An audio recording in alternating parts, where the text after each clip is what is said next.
తగినంత భయం. ప్రాణకోటి లక్ష్యం సుఖంగా జీవించడం, ఎలాంటి భయాలు లేకుండా నేర్పుగా జీవనయానాన్ని సాగించడం. సృష్టి ధర్మాన్ని అనుసరించి ఒక ప్రాణి పట్ల మరొక ప్రాణికి భయం సహజం. చిన్న చేపను పెద్ద చేప భక్షిస్తుంది. సాధు జంతువులను క్రూర మృగాలు చంపుతాయి. ప్రాణాల మీదకు వచ్చినప్పుడు జీవుల్లో భయం నెలకొంటుంది. మనిషిలో భయం కేవలం ప్రాణ సంకటం వల్ల కలిగే వికారం కాకపోవచ్చు. వ్యవహారాలలో లోటుపాట్ల వల్ల భయం కలుగుతుంది. సాధారణ జీవిత పరిధిలో మనిషిలో ప్రతిక్షణం కొన్ని భయాలు మొలకెత్తుతాయి.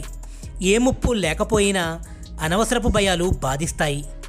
మనసులో తేలే వ్యతిరేక భావాలు మనిషిలో భయాన్ని సృష్టిస్తాయి. భౌతిక చట్టాలకు భయపడి చాలామంది నిజాయితీగా జీవిస్తారు. కొందరు పౌర చట్టాలను పట్టించుకోకపోయినా దైవభీతితో నీతి పాటిస్తారు. ఎలాంటి పాపాలు చేయకుండా జీవితం గడుపుతారు.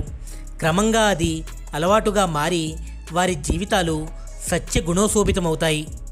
భయం ఓ విపరీత మానసిక పోకడ.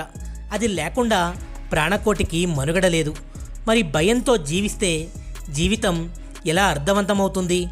ఎంత మేర భయపడాలో అంత మేర భయపడితే చాలు.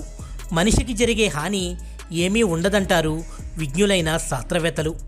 ప్రమాదంలో చిక్కుకున్నప్పుడు భయంతో మరణించేవారు కొందరైతే ప్రమాదం నుంచి బయటపడేందుకు విజ్ఞత పాటించి గట్టెక్కేవారు కొందరు. ఆధ్యాత్మిక జీవనం భయాన్ని జయించడానికి ఉపయోగపడే గొప్ప సాధనము అన్నది పెద్దల మాట. మానసిక పరిణితితో సాధన వల్ల ఏర్పడే నిర్భీతి వల్ల భయం దానికదే నశిస్తుంది. భయాన్ని జయించే ఉపాయం ఆధ్యాత్మికత సాధనే అన్నది కాదనలేని మాట. భగవంతుడిపై భక్తి పెంచుకుని ఆత్మనిర్భర స్థితిలో జీవించినప్పుడు సాధకుణ్ణి ఎలాంటి భయాలు బాధించవు. ఒక విజేతకు తాను సాధించిన స్థానం చెరిగిపోతుందని భయం. సౌందర్యవంతులకు వయస్సు మీరే కొద్దీ అందం తరిగిపోతుందని భయం. అధికారికి పెత్తనం చేజారుతుందని భయం. ఇలా ప్రతివారిని భయం బాధిస్తూనే ఉంటుంది. భయం వల్ల లాభాలు సైతం ఉన్నాయి. మితిమీరిన వేగంతో ప్రయాణిస్తే ప్రమాదం జరుగుతుందన్న భయం లేకపోతే చోదకుల వేగాన్ని తగ్గించడం సాధ్యం కాదు. రక్షకభటుల భయం లేకపోతే నేరాలు చేసేవారిని నియంత్రించలేం. ప్రాణభయం లేకపోతే మనిషి తన శరీరాన్ని సైతం కాపాడుకునే ప్రయత్నం చేయడు.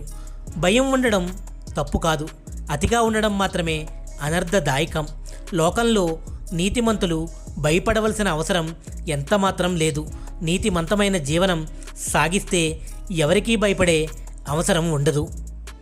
ఈ వీడియో కానీ మీకు నచ్చితే లైక్ చేయండి, షేర్ చేయండి. ఈ వీడియోపై మీ విలువైన అభిప్రాయాల్ని కామెంట్ చేయండి. ఇలాంటి మరిన్ని మంచి వీడియోల కోసం ఛానల్ని సబ్స్క్రైబ్ చేసుకోండి. మరో మంచి వీడియోతో మళ్ళీ